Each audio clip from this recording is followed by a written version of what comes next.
also learning about bizarre markings on the shotgun he used in his rampage. A law enforcement official telling CNN the phrases "better off this way" and "my elf weapon," elf, E-L-F, were etched into the gun. Investigators don't know what any of this means. They're trying to figure it out. 2 days after the massacre in Building 197, the evidence and the grief still very, very fresh.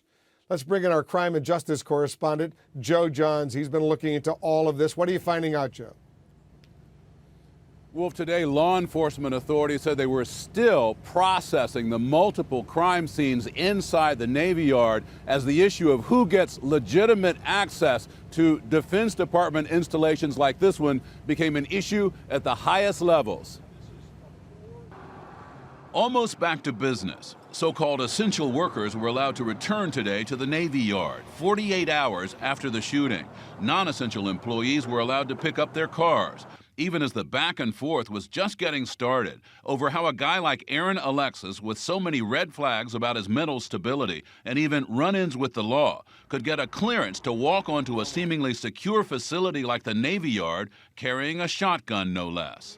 A Senate investigation ordered into security clearances, and Defense Secretary Chuck Hagel launched a worldwide review of security procedures at military installations. Where there are gaps, we will close them. Where there are inadequacies, we will address them. And where there are failures, we will correct them. We owe the victims, their families, and all our people nothing less.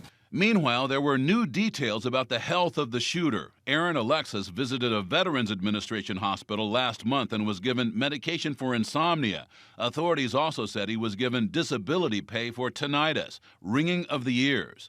The shooter's mother issued a statement of apology for the rampage. Aaron is now in a place where he can no longer do harm to anyone, and for that I am glad.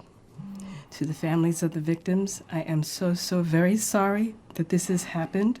My heart is broken. What is still missing is a known motive. A law enforcement official said investigators were reaching out to as many as 700 potential witnesses at the Navy Yard alone, as a so-called computer assistance response team with the FBI got its first looks at the computer of Aaron Alexis, retrieved from the Residence Inn hotel where he was staying before the rampage. One new question emerged about the emergency response.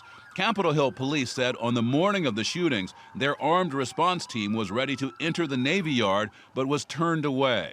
Two law enforcement sources said they would have been told to stand down if other teams were already on site and attempting to secure the scene.